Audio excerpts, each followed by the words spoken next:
이런 세 가지 요건을 갖고 있으면은 1억대에서 2억대 고밀 개발이 가능한 투자가 가능하다라는 겁니다.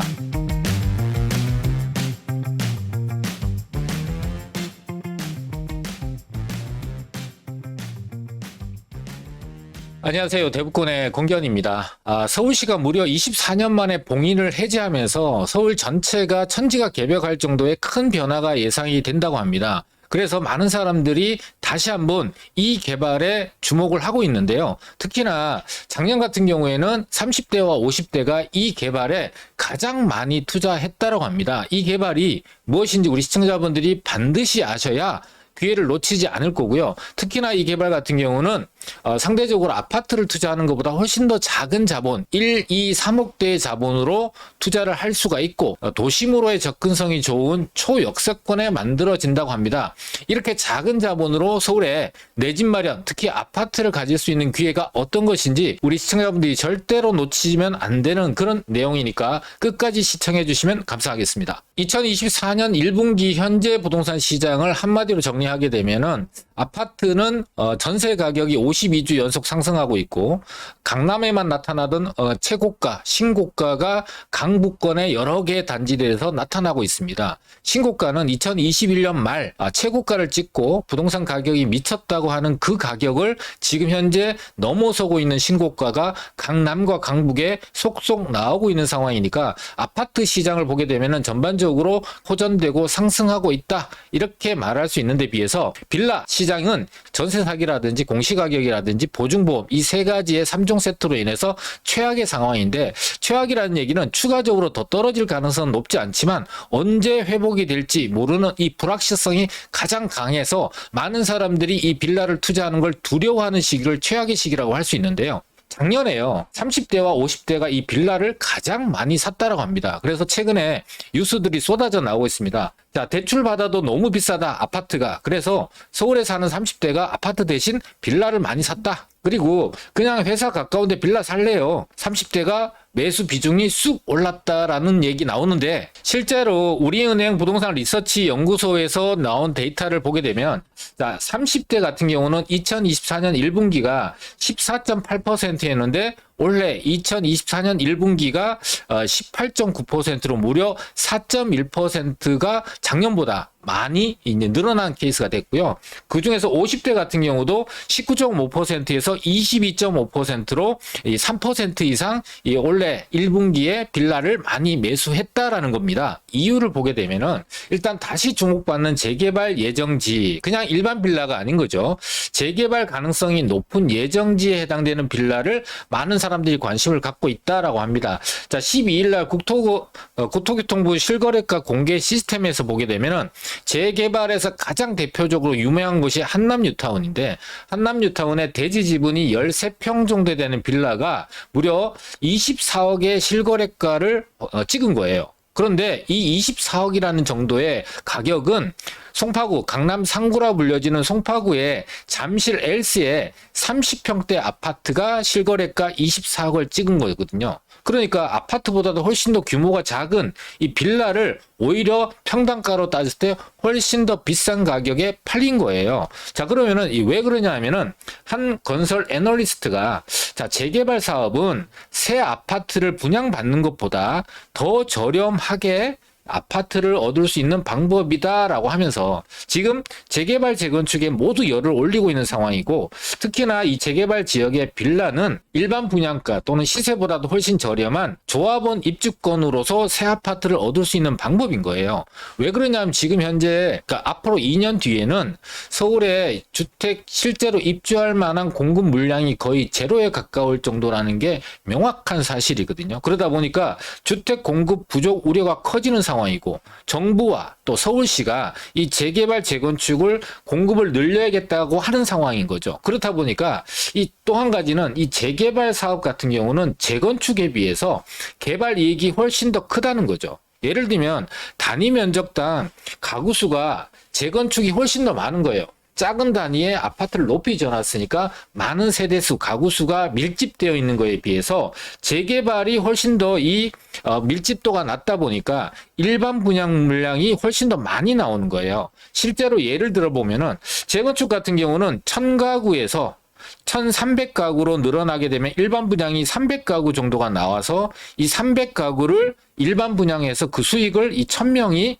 나눠 갖는 개념이잖아요. 그런데 재개발 사업 같은 경우는 기존에 있는 빌라 500가구가 재개발을 하게 되면 한 1300가구가 되고 여기서 800가구 정도를 일반 분양해서 이 500명이 나눠 가지니까 일단은 비용 충당 자체가 건축 비용이 올라가는데 많은 비용을 이 많은 일반 분양하는 일반 분양에서 들어오는 수익으로 이 건축비를 충당할 수 있기 때문에 훨씬 더 사업성이 좋다는 얘기고 훨씬 더 작은 자본을 통해서 아파트를 받을 수 있는 상황이 되는데 자 여기서 우리가 조금은 이 기사 내용에서 구분을 하셔야 되는 게 모든 재개발이 이렇게 500세대가 1300세대 정도로 거의 3배 가까운 이 아파트의 숫자, 세대수가 증가되는 게 아니에요. 모든 개발이 아니라 일반적인 재개발이 있고 일반적인 재개발은 보통 2종 또는 3종 일반 주거지역이 개발이 되니까 250% 정도의 용적률로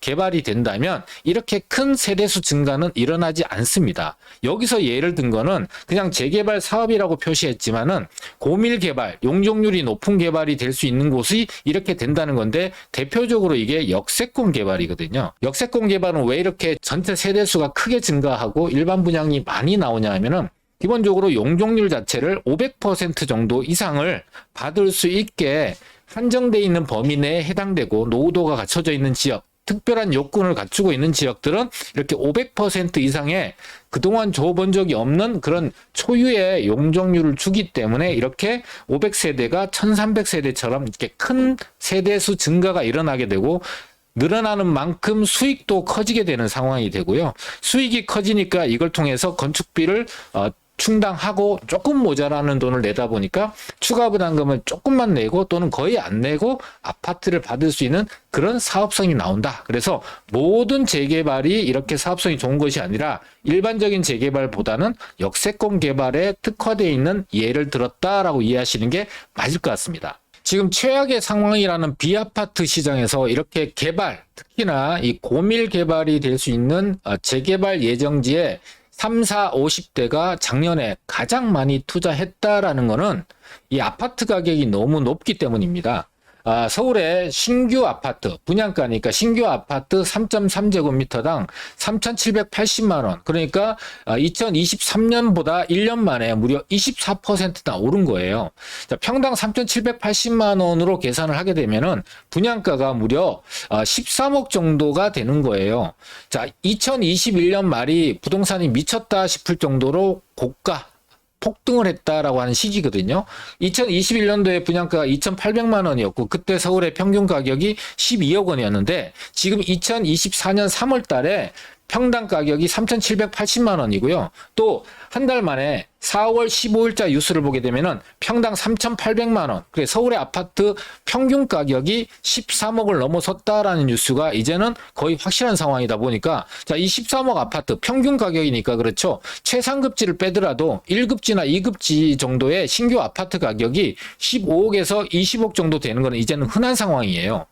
아파트 가격이나 이 원자재가 올라서 이 아파트 가격이 오른 원가가 올라서 아파트 가격이 오르는 거는 되돌아가지 않습니다. 그러니까 앞으로도 이 15억대에서 20억대에서 안착을 하거나 아니면 추가적으로 더 오르거나 이 두 가지 중에 하나다라는 거죠. 그러면은 여기서 떨어지지 않고 15억에서 20억 정도에 안착을 하게 되면 이 아파트를 살 수 있는 사람들의 자금 여력이나 연봉이 그렇게 따라주느냐? 그렇지가 않는 상황인 거예요. 거기다가 그러면 아파트 못 사니까 좋은 아파트에 전세라도 살면 되지라고 할 수 있는데 이놈의 전세가 52주 연속 서울의 전세 가격이 계속해서 올라가고 있고요. 매물이 증가되고 있음에도 불구하고 신고가가 강남에 국한되고 최상급지에만 국한된 것이 아니라 강북에도 최고가, 신고가 아파트가 속속 나오고 있는 상황이잖아요. 근데 전세 매물은 급격하게 줄고 있는 상황인 거죠. 시장에 전세 매물을 찾는 품귀 현상이 나오고 있다 보니까 이렇게 매물이 부족한데 수요는 많은 거죠. 그럼 수요는 많고 매물이 부족하면 어떻게 되죠? 전세 가격이 계속해서 올라갈 수밖에 없는 상황인 거죠. 전세 가격이 올라가고 매매 가격이 올라가면은 전세 가격이 매매 가격 밀어 올려주는 게 아닌가 이렇게 얘기하는 분도 계시는데 이거는요. 전세가율이 좀 받쳐줘야 돼요. 지금 현재 보게 되면은 빨간 게 전세고 파란 게 매매인데요. 이게 지수거든요. 가격 지수. 전세 가격 지수가 이렇게 해서 지금 50%대 와 있는 거예요. 근데 전세 가격이 아파트 가격을 밀어 올려주는 거는 한 60% 정도를 넘어서야만 전세 가격이 매매 가격을 밀어 올려주는 정도가 되는 거예요. 그러니까 아직까지는 60%에 도달하지 않았기 때문에 전세가 아파트 매매 가격을 밀어 올려주지는 못하지만 조금만 더 지금 현재 추세가 조금만 더 이어진다면 게다가 이 추세가 이어지는 상황에서 서울의 아파트 입주 물량이 급감하는 2026년이 다가오게 된다면 전세가율 자체가 60%를 넘어서는 상황이 반드시 나올 수밖에 없어요. 그때가 되면은 전세가 매매를 밀어 올려주는 상황까지 나올 수 있는 거예요. 그런데 지금은 아직까지 50%대이기 때문에 이 전세 가격이 오른다고 해서 아파트 매매 가격을 밀어 올려주고 있지는 않는 겁니다. 그래서 많은 사람들이 피부로 실감하고 있지 못하는 상황인 거죠. 하지만 이게 불과 1년 뒤, 2년 뒤에 다가올 미래라는 걸 예측해 볼 수 있는 중요한 데이터라는 거는 맞고 예전에 전세와 매매 차이보다 지금 현재로는 굉장히 그 갭이 줄어들고 있는 상황이고 그러다 보니까 전세 가격이 52주 연속 오르다 보니까 아파트 갭 투자에 나서는 사람들도 지금보다는 점점 많아지고 있다는 뉴스도 나오고 있는 거죠. 자, 건축비 원가가 계속해서 원자재 가격이 올라가고 있고요. 또 3.3제곱미터당 분양가, 신규 아파트 분양가가 3,800만 원을 넘어서고 있고요. 서울의 아파트 평균 가격이 13억을 넘어서고 있는 상황이 이어지고 있는데 전세도 52주 연속 상승하고 있고 매매가와 전세가가 점점점 그 갭이 줄어들고 있다 보니까 아파트 가격이 계속해서 좀 올라갈 수밖에 없는 여러 가지 요건들이 만들어지고 있는 상황이잖아요. 지금도 아파트 가격이 비싸서 잘 사기가 어려운데 지금보다 더 높아진다면 아파트를 사기가 더 어려워지는 상황이죠. 이 와중에 야당이 그동안 했던 스탠스와는 완전히 다르게 1세대 1주택자 종부세를 폐지하겠다. 세금 깎아주는데 경기를 일으키던 야당 원내대표가 이 발언을 한 거예요. 의미가 있는 거는 그동안에는 1도 말 꺼내지 않았던 야당이 이런 세금 감면에 대해서 특히나 이런 이중과세라든지 또는 부동산 폭등기에 적용했던 징벌적 과세라고 평가받는 이 종부세를 폐지하겠다. 정도의 의견이 나왔다라는 게 의미가 있는 거죠. 자, 이렇게 되면 어떤 현상이 나타나게 되냐면은 똘똘한 한 채 현상으로 쏠리는 거는 누구나가 예상할 수 있습니다. 특히나 공시가격 12억 원 정도는 1세대 1주택자 종부세에서 이 세금을 한 푼도 안 내는 감면 기준이거든요. 12억 원이. 근데 이 공시가격 12억 원이 실거래가로 따지게 되면 한 20억 정도 되는 아파트인 거예요. 그러니까 15억 정도 갖고 있는 사람들이 똘똘한 한 채 쪽으로 몰리는 거죠. 그리고 20억 정도 되더라도 30억대, 40억대, 50억대 가더라도 1주택자 12억 이하의 공제가 되니까 그동안에 냈던 종부세보다는 훨씬 더 적게 내니까 계속해서 똘똘한 한 채 쪽으로 쏠림 현상이 나타나게 되고 하급지에서 중급지로, 중급지에서 상급지로, 상급지에서 최상급지로 이렇게 올라가게 되면은 빈 공간이 생기면 그 밑에 비아파트 시장에서도 아파트 시장으로 몰려들게 되면은 전체적으로 아파트 가격이 또다시 올라가게 되는 그런 모멘텀이 점차적으로 만들어질 수 있어요. 그러니까 앞서 말씀드렸던 요소 4가지와 이렇게 똘똘한 현상이 강화된다면 아파트 가격은 지금보다 더 높아지면 높아지지 낮아질 가능성이 그렇게 크지 않다라는 평가를 내볼 수가 있는 거죠. 아파트 가격이 높아지면은 사기가 더 어려워지는 상황이 만들어지게 될 거 아니에요. 자, 어려워지면은 어떻게 되느냐? 집 사는 걸 포기해야 되느냐? 평생 내가 임대, 월세와 전세를 살 뿐이 아니라면 언젠가는 한번 사야 되는데 내가 가격이 떨어질 때까지 기다렸다가 사게 되면은 너무 좋겠지만 떨어질 가능성이 희박하고 올라갈 가능성이 높다라면 지금 내가 어떤 특단의 조치를 취하지 않으면 앞으로 서울에서 내 집 마련, 특히 아파트 마련을 할 가능성이 점점 희박해지는 상황이 되니까 시간이 갈수록 상대적 박탈감에 의해서 포기하는 상황이 나올 수밖에 없는 거죠. 그럼 어떻게 해야 될까요? 그래서 많은 사람들이 지금 현재 이 재개발에 대한 관심이 높아지고 빌라를 3, 4, 50대가 가장 많이 작년에 매수했다는 겁니다. 원래 2024년 들어서 재개발의 추진 현황을 보게 되면 1월에 6곳 1곳, 2월에 5곳, 3월에 2곳 6곳, 4월에 1곳, 2곳, 3곳, 그 다음에 3곳, 총 6곳, 5월 보면은 가련동의 신통기획 확정, 그리고 이 영상을 촬영하고 있는 오늘 5월 13일도 면목 3동 8동이 모아타운에 확정됐다라고 합니다. 매달 한 달도 쉬지 않고 모아타운과 신통이 선정되고 있는 상황이에요. 그런데 자, 이 1월부터 5월 달까지 선정된 곳들은 대부분 다가 이 일반 재개발입니다. 일반 재개발.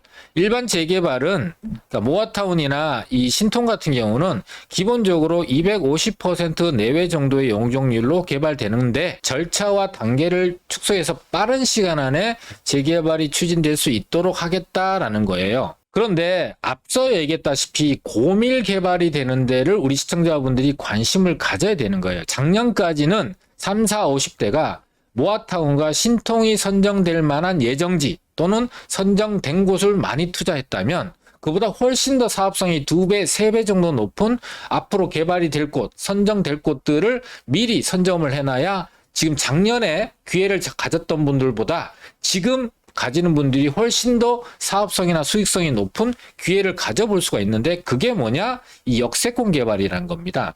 자, 3월 5일 날 서울시가 역세권 활성화 사업 대상지와 노선형 상업지역을 확대하겠다. 용적률 인센티브를 엄청나게 부여하겠다라고 했는데 바로 한 달 뒤인 4월 16일과 18일 날 이 역세권 활성화 사업에 대해서 설명회를 크게 개최를 했습니다. 이거는 유튜브 동영상에도 나와 있는 내용이니까 우리 시청자분들은 꼭 이 영상을 찾아서 보시면 도움이 될 것 같고 이 역세권 활성화라고 얘기했지만 여기에 노선형 상업지역에 대해서도 같이 얘기를 하고 있고요.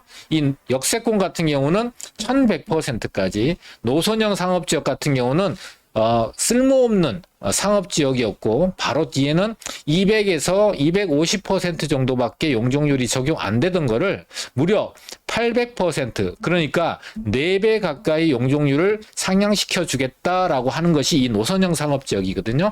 이 두 가지에 대해서 이 설명에서 자세하게 설명하고 있다라는 겁니다. 그 예로 실제로 적용되고 있는 완료 사례를 보게 되면은 이게 강동구의 강동역 앞에 있는 곳인데요. 현재 용적률이 한 170% 되는 노후 단독 다세대 빌라 상가 지역이에요. 그래서 이 대로변에 요만큼만 상업지역이었던 거죠. 그런데 이거를 용적률 800%인 노선형 상업지역으로 바꿔서 추진하고 이거는 구역이 확정되어 있는 곳입니다. 자, 대로변이다 보니까 아래층에는 상가라든지 근생들이 포진을 하게 되고 초고층의 주상복합 아파트와 오피스텔이 들어서는 개발을 한 거예요. 800%. 그래서 지상 2층, 3층, 4층짜리밖에 없던 애들이 무려 지상 43층짜리 초고층 건물로 재탄생되면서 여기에 아파트도 오피스텔도 그다음에 체육, 문화 이런 기반시설까지 넣게 돼서 굉장히 높은 사업성과 더불어서 기존에 있는 조합원들 같은 경우는 굉장히 높은 시세 차익과 수익을 얻게 되는 그런 사업들이 앞으로 굉장히 많이 추진이 될 거라는 거죠. 자, 어떤 데를 중심으로 해서 이런 역세권 활성화 사업이 이어질 수밖에 없고 또 역세권 활성화뿐만 아니라 역세권을 중심으로 해서 500% 이상의 재개발 용적률을 주는 역세권 시프트가 어디에 해당이 될 거냐? 1차적으로 서울의 도심과 여의도 그다음에 강남이라는 이 삼각 트라이앵글 사이 지역이 가장 좋죠. 그래서 이런 도심 지역을 직접적으로 투자할 수 있으면 너무 좋은데 워낙 자금이 크게 많이 들어가는 지역이다 보니까 이 지역 이외의 1순위로 보는 지역이 요 사이 지역입니다. 근데 이 사이 지역도 지금 현재 보면은 재건축, 리모델링, 재개발 구역으로 많이 지정이 됐거든요. 여기서 포기할 게 아니라 보다 작은 자본으로 도심으로의 접근성이 담보되는 지역에 유망한 역세권 개발 지역이 어디가 될 거냐라고 보면은 도심으로 접근성이 좋은 노선들이 있는 곳. 그래서 이 도심으로의 10분 정도 거리 내 접근할 수 있는 곳에 노후주택가가 있다면 역세권을 중심으로 해서 350m 안을 잘만 투자한다면 이 안쪽은 3억 5천에서 5억 정도 이상의 현금 자본이 드는 투자가 되지만 여기서 가지를 쳐서 접근성이 좋은 지역들 같은 경우는 1억대에서 2억대 자금으로도 충분히 역세권 고밀 개발이 가능한 재개발 지역 예정지를 투자할 수 있다는 겁니다. 자, 서울시에서 제공하고 있는 여러 가지 탑 시크릿에 해당되는 자료들이 있는데 지하철 역세권을 중심으로 해서 승강장으로부터 350m가 여기입니다라고 명확하게 나타내고 있는 것을 서울의 220군데의 지하철역을 이렇게 자료를 제공하고 있습니다. 이 자료를 토대로 해서 정확하게 350m 안쪽에 들어가는 지역이 어디다, 내가 원하는 지역, 관심 있어 하는 지하철역에서 그 역의 350m 범위다 어디다라는 걸 알고 투자한다면 가능성은 높일 수 있는 투자를 할 수가 있거든요. 자, 정리를 하자면 도심, 강남, 여의도, 용산으로 접근성이 좋은, 직주 접근성이 좋은 노선상에 있어야 된다. 두 번째로 그 역의 350m 안쪽에 있어야 된다. 세 번째, 그런 역세권이면서 빌딩이나 상가, 상권들이 형성되어 있는 곳이 아닌 노후 단독 다세대 빌라들이 밀집되어 있는 그런 역세권이어야 된다는 거죠. 이런 세 가지 요건을 갖고 있으면은 1억대에서 2억대 고밀 개발이 가능한 역세권 개발에 투자가 가능하다라는 겁니다. 자, 이런 내용들은 우리가 영상을 통해서 우리 시청자분들한테 순차적으로 어느 지역에 대해서 중점적으로 설명해 드린 영상들을 계속해서 유튜브에 올리고 있거든요. 그런데 매주 토요일에 진행하고 있는 세미나, 오프라인 세미나에 오신다면 이 네 가지 요건을 다 충족하고 있는 지역이 어디고 어떤 방식으로 어떻게 투자하고 마지막으로 110 대책에 해당이 되면서 취득세라든지 절세까지 할 수 있는 그런 물건을 아주 소액으로 투자할 수 있는 방법을 자세하게 알려드리니까 우리 시청자분들 중에서 시간을 내서 그런 정보를 얻어보겠다라고 하시는 분들은 주말에 시간 내서 세미나에 오시면 좋을 것 같습니다.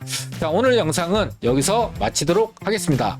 내용이 괜찮았다면 좋아요 그리고 댓글도 많이 달아주시면 감사하겠습니다. 감사합니다.